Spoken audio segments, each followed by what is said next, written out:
If you have a dirty uniform that got stains all over it and, stuff all mismatched and whatnot, nobody's going to take you serious. So that's the first point.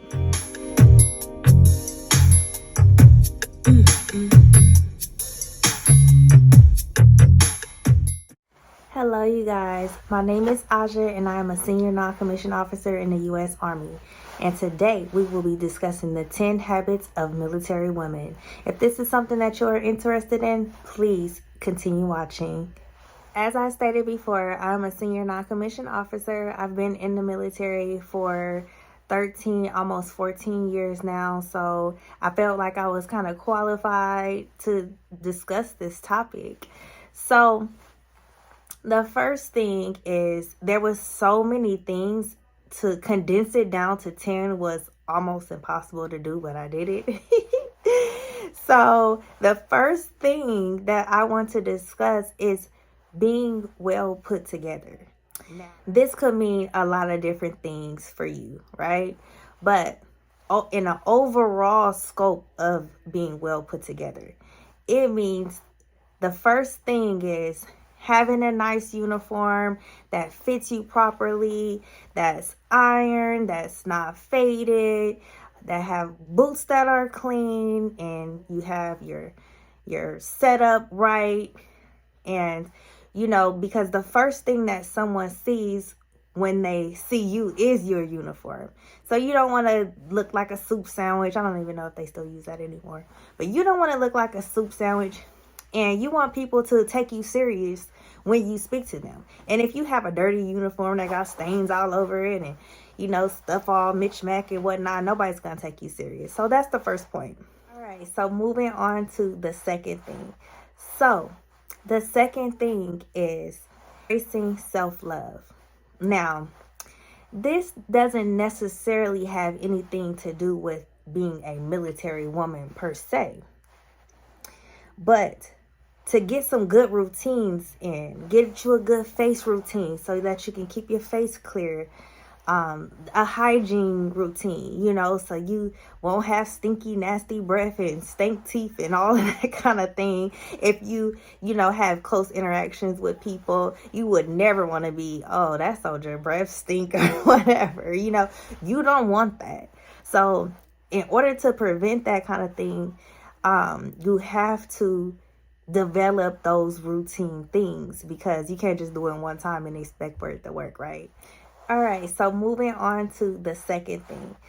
So the second thing is embracing self-love.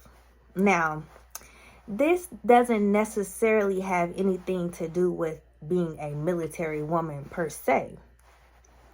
But to get some good routines in, get you a good face routine so that you can keep your face clear. A hygiene routine, so you won't have stinky, nasty breath and stink teeth and all of that kind of thing. If you have close interactions with people, you would never want to be, oh, that soldier breath stink or whatever. You don't want that. So in order to prevent that kind of thing, you have to develop those routine things, because you can't just do it one time and expect for it to work, right?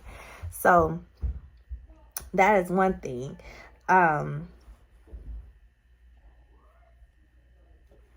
The second thing is carrying around, a purse with wipes, small little spray, perfume roller of some sort, feminine wipes, just things that keep you fresh throughout the day. One of those little travel size deodorants is what I have in my purse. That just keeps me, if I'm outside standing in formation and it's hot or something and I get to sweating, you don't want to be that soldier, right?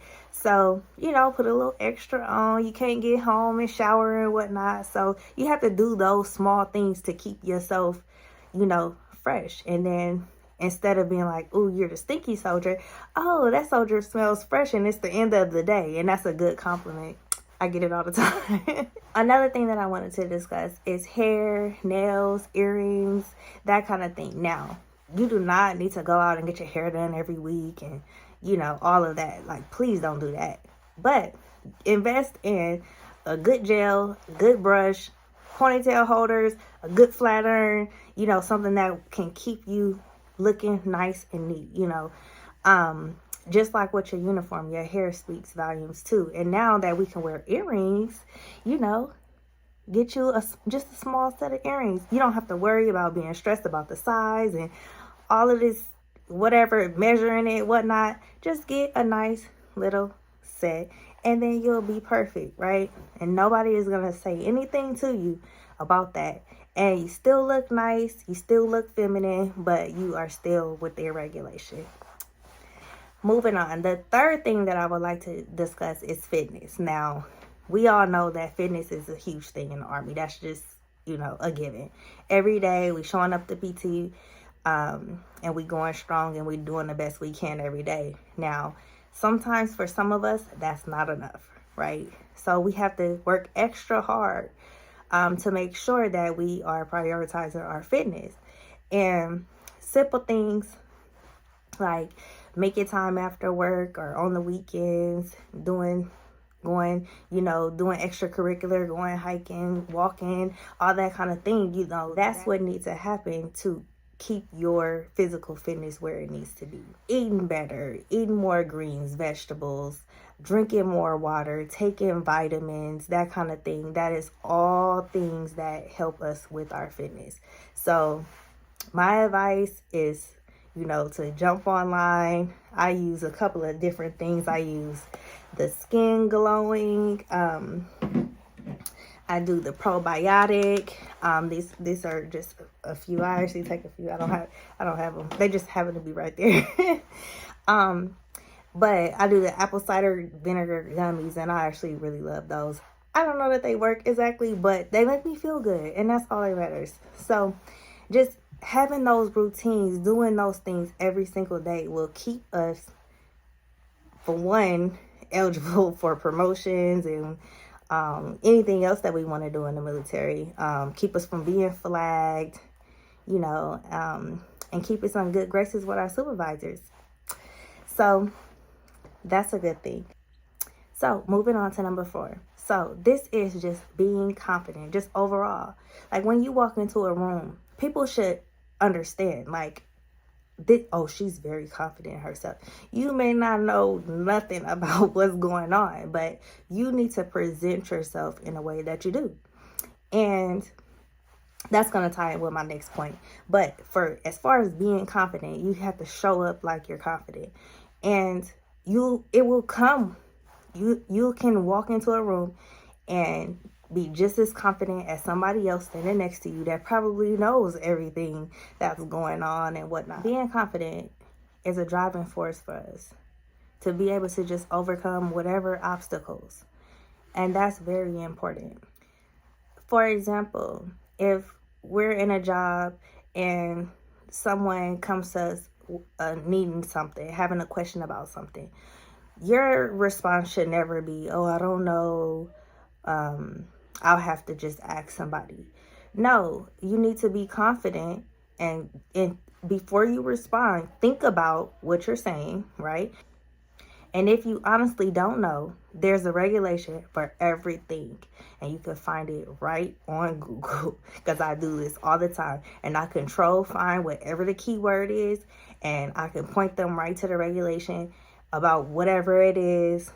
And we can go from there. The last thing that I want to mention about being confident is being confident, it kind of like spills to those around you. So if you have soldiers, you know, that are looking up to you and are, you know, seeing what you do and how you communicate and things of that nature, they can see that you're confident and then they'll want to be confident too. So it's contagious.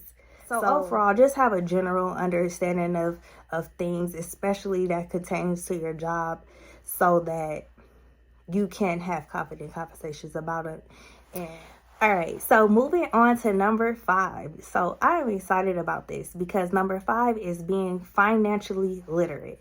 So this was a hard one for me, you know, because like growing up, you know, we didn't really learn about finances and things in our homes and whatnot. So everything that I know about finances, I had to learn by trial and error. So the first thing that I want to discuss is saving. So someone taught me a long time ago that whenever I got paid, that I needed to pay myself first. I guess I really didn't understand what that meant at the time because I had so many bills. I had daycare. I had just a lot going on, and I didn't feel like, how could I do this? But it doesn't mean save your whole check. It doesn't even mean that. You can start small, but put something away every single time you get paid. So for me, I get paid on the 1st and the 15th every single month, and I put something away every single time. And I have been doing that since then. So this is my advice, is to pay yourself first. Put money into your retirement, whatever it is, your TSP, whether it's Roth, traditional, whatever, whether you on the traditional retirement plan or the blended, whatever it is, put it in there and leave it alone. Don't take loans out on it. Well, if you need to, then that's a different story. But you know, it's huge penalties and things, and it's on the website for you to read and understand it, because that's not what this video is about. But to make a long story short, as far as saving for retirement, is put in the 5%. I'm demanding that you put in at least the 5% if you're on a blended, because the military will match it. So whenever you decide to retire, it will be there and they will match that 5%, and then you'll be walking away with twice as much as you saved. So what can get better than that? I don't know that there's any other job that does that, by the way. Make sure you're checking your credit. Go to Credit Karma, download that on your phone. It's easy. You know, go on it every couple weeks or so, you know, get the notifications and stuff. Make sure that you're on track and you're not missing any payments and all of that kind of stuff. It can really bite you in the end. I've experienced it myself. And if I had a mentor or something that would have been talking to me about this kind of stuff, then I would have never went down this road. But I had to learn the hard way, because it's very difficult to try to get late payments and whatnot removed from your credit report when you could just pay it and be done with it, you know. The last point that I want to make is excessive spending. Like, if you don't need it, do not buy it. As you can see behind me, I have a obsession with perfumes. So that's my thing. So I know that I love perfumes, so I actually save for that. So if I know a perfume is going to cost me $100, I am not getting ready to go and buy X, Y, and Z because I know I want to buy that. So I had to switch around my priorities with that. So you can still get the things that you want. Don't get me wrong, but just buying unnecessary things and having no money at the end of the month because you done bought all of this stuff, that is not a good habit to have, especially as a military woman. So keep that in mind as you're moving forward with your finance journey. So moving on to number 6 is staying organized. Now, just because we're in the military, people just assume that we're just born organized, right? The military teaches us that, but the reality is that everyone was not born with the organization button, boop, right? The bottom line is that being organized increases productivity in every single way. You know, if you stop what you're doing right now and get just one thing organized that you feel like is not organized, whatever it is, it will function better. And that's just how it is as a person, right? When we start to get our life organized, things just function better. Things run smoothly. They're like a good greased oil machine where things are just going, right? Being organized reduces stress and anxiety. For me, I get overwhelmed very fast, and being organized helps me deal with that. So I don't have to look for my keys because they're hanging here because I organized it that way. So if you think about life like that, that could be good. When I was a young soldier, and this is why I use the keys as an example. When I was a young soldier, I would be late for formation sometimes because I couldn't find my keys. And I had an NCO at the time, and she's like, what do you mean? Why can't you find your keys? And it was because I was so disorganized at home. Like, I would come into my house and just leave my keys here, and my kids would get them and put them here and there. I found my keys in shoes before. So it was a lesson for me. And that doesn't happen because I have them hanging. Like, soon as I walk in the door, that is one thing that I do not want to experience again. So being organized even helps with sleep. I know you're probably like, how, right? So the thing is when you are organized, your brain functions better, which means that you could go to sleep and not be worried about anything because things are where they're supposed to be. Uniforms are out, PTs are out, shoes are where they're supposed to be, kids' things are out. So everything is where it's supposed to be. So you have nothing to worry about except for, like, if you have deadlines or something like that, that could be a stressor. But as far as like you getting up and being able to perform because you are organized, that will in itself help you get a better sleep. The last thing that I want to discuss is, it kind of ties into the last thing. Being organized just helps with your overall confidence because you're not stumbling. You're not like blah, blah, blah. You don't know what you're talking about, right? If you are not organized, get organized, because being organized has helped dramatically increase my life productivity. All right, moving on. All right, so number 7 is to always stay looking forward. So in my personal life, I took a lot of time and I was focused on the past and focused on how I felt and this and that. And it did nothing for me. It kept me stagnant, kept me in the same place that I was in. But when I transitioned and I started to look forward to the future, I had like, I don't know, it was like my life just magically changed and I started to develop, right? I started to develop into the mindset that I have now. So looking forward helped me to just have a clear picture. I know where I'm going. I don't know about you, but when I'm taking a PT test, it's so much easier when I'm doing my run if I know where I'm going. Like, I know the route. I know what I'm going to do. I know how fast I need to go. You know, I know where the halfway mark is. I know, you know, if I can rest or if I can't rest. All of that is included in that, and it helps me to finish successfully. So that's how I look at moving forward and staying looking forward. So that's not really a complicated one, but that's something that is a good habit to have, to just not focus on the past and just always keep pushing forward. All right, so moving on to number 8. So number 8 is educate yourself, right? So always find ways to accomplish this goal. Now, if you're not in school, register in school, get you a good degree plan, finish that program that you've been wanting to finish, you know, and once you complete something, you'll feel so good about it that you just will want to continue, right? You might want to take a break because you might get burned out a little bit, but once you get back on track, you want to feed your brain with information. Now, maybe it's not in a formal education, university or whatnot. It could be in a podcast, just learning how to do things and, you know, being motivated to keep going and that kind of thing. Reading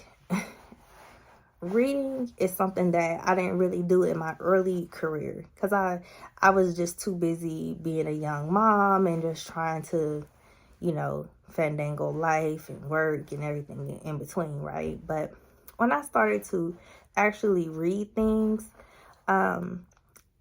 it felt good. It felt really good to kind of get out of my world that I was in and enter into another world and still be like learning, right? So there's a book called The Feminine Energy, and I can't think of the author's name right now, but the book is available like on Amazon or Audible or anything like that. And it just literally, it goes like step by step about how to stay in your feminine energy and things. And that book picked me up in a lot of different ways.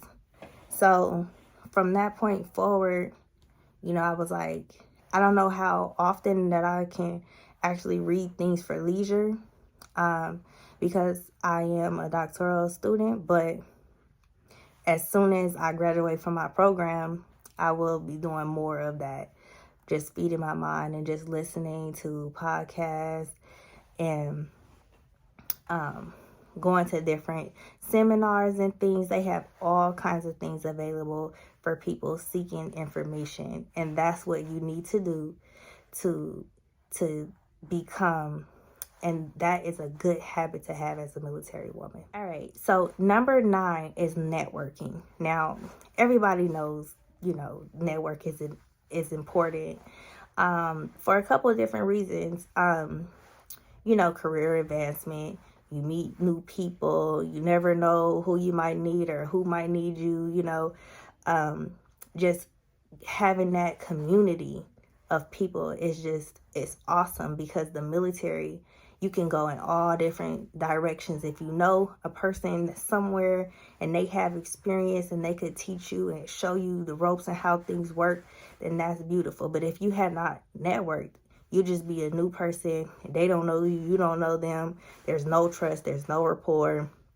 And that's not a good thing, right? So the key is network. That's a good habit to have as a military woman, because you never know when you might be somewhere and you might need some information.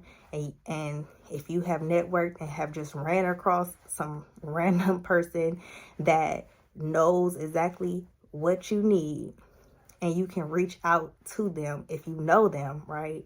You've built that relationship with them, and they'll be like, oh, hey, yeah, I know that. I'll send it right over to you, and if you don't build relationships with people, that type of thing don't happen. And you might find yourself having to reinvent the wheel all the time, because you don't have relationships with people that know things that you may not know or may not have ever been exposed to.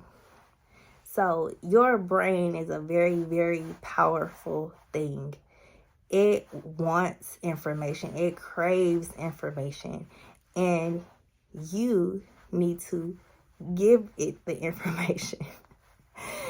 And that's all it's about, is feeding yourself with the things that can make you a better person, a better woman, a better soldier, a better mother, a better whatever it is that you're trying to do. So the 10th thing that I want to discuss is staying connected with your family and friends. So I know that being in the military is just rough by itself. We are separated from our family and friends, and we have to build our own families and build our own communities. So the reason why I think that it's important to stay connected with our family and friends is because they are really kind of what holds us together. And it's so much going on. Okay, I'm sorry about that. My daughter busted in, so she obviously wants to be a part of the conversation. And it's funny because we were talking about family. Family is who shape us, and family is important. Reach back to your loved ones. Let them know how much you love them. Let them know. What are you doing, little girl? Let them know that you'll be there to visit whenever you get some leave and you're able. Mama.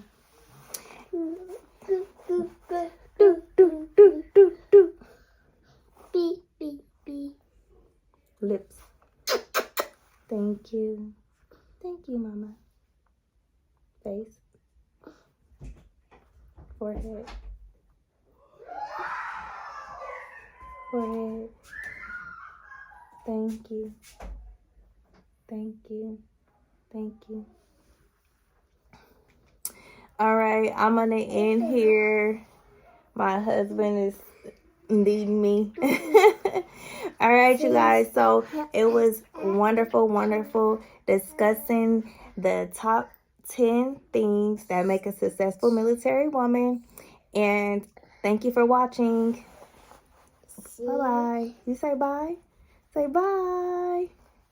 Bye.